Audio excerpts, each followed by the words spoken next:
Hey everybody, welcome back to another Diecast review. Today we are taking a look at Jimmie Johnson's 2005 Las Vegas race win from the spring race, which they only raced once at Las Vegas at that time, so that's why we say spring, but it is the only race they had at Vegas that year, so they didn't get a second date until I believe 2018 or so.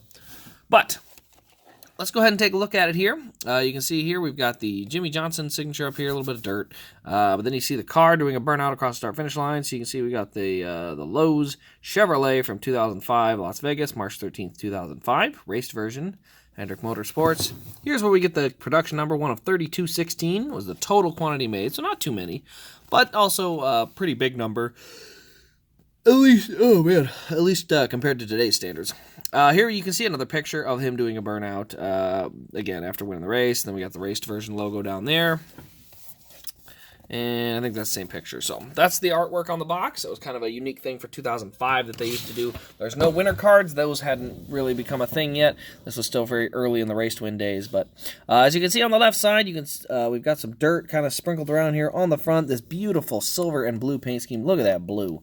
That's the one thing about these Lowe's 48 cars. The blue was always popping, but the silver, man, that silver really shows up too. You can see all the dirt, though, up along the left side here. We got Nextel, Bud. There's a 48 with some dirt sprinkled around on there as well. Tailpipes that came out the left side. Rubber window net.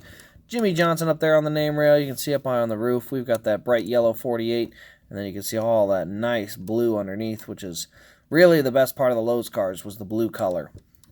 You can see we got Lowe's the rest of the way down the left side. We've got Cobalt, Hitachi Power Tools, combined them. Quaker State on the C post, and Top Choice, what does that say? Lumber? Top Choice Lumber products. But that stuff's worth a fortune now. You can see on the back here we got LowesRacing.com. We got also the silver and blue all across this back bumper, just looking fantastic. I mean, that silver and blue really does look good. You can see our fuel cell in the back of the car here. On the deck lid, we do have the silver deck lid with the blue Lowe's logo on there. Yeah, the colors on this car are fantastic. Oh, I should probably start at the rear. So we got Lowe's, Cobalt Tools, Hitachi, same thing, nothing changes here. You can see on the 48 there, we do have some dirt specks in there, so definitely got the raced up detail there, but man, look at, we got a little bit of dirt around the rear wheel here. Obviously the tire has the chalk markings on it and everything, so really good detail, but man, this blue and silver, I mean, it pops. These two colors just together really pop. I kind of wish I had the throwback from his final race in Lowe's colors. I think it would have been cool to see, but overall, it is just a fantastic color scheme. You can see here on the right front, there's a little bit of kind of buildup or tire buildup right around there. A bunch of chalk marks around that tire. Let's go ahead and get to the nose. You see we do have the valence on the front here. Yellow valence with some black tape kind of above it. You can see the grill opening here on the front with the two big black pieces of tape with little yellow knobs or whatever you want to call those things out there by the Monte Carlo. You see just a very small opening, and then the top grill is also taped over with a very small opening as well. You can see we've got Lowe's on the front hood, but you can see all the dirt.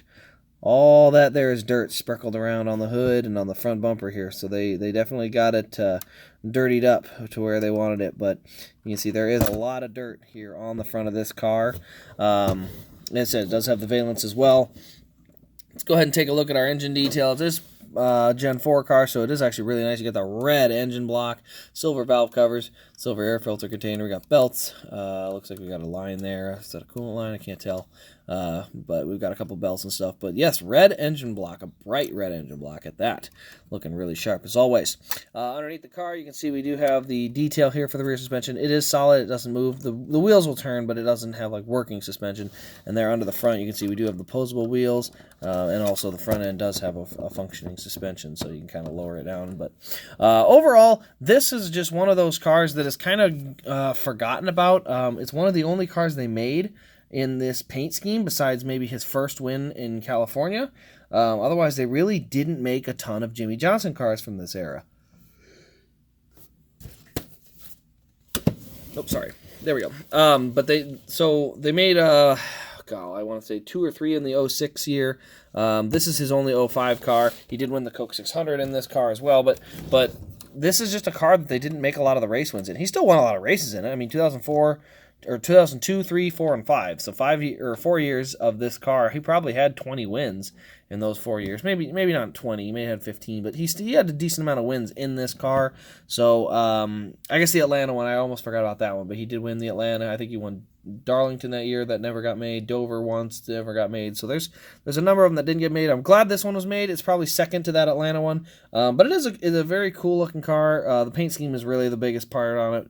There's not a ton of race detail that's that really sells you on it. A lot of it's just the paint scheme itself. So, but anyway, that'll pretty much wrap up this review. Let me know your thoughts in the comments below, and turn on the notification bell and subscribe so you don't miss any of the future Diecast reviews. Got a lot of stuff, and I mean a lot of stuff going on Monday for the eBay page, so stay tuned this weekend for an eBay update. Make sure you have your notification bell on, and if you haven't already, do hit that subscribe button so that way you don't miss it. But make sure you are tuned into the channel this weekend. We'll have some real cool stuff showing up. Can't wait to show it off for you. So anyway, that'll wrap it up. This has been Race Craze. Thanks for watching, and we'll see you in the next Diecast review.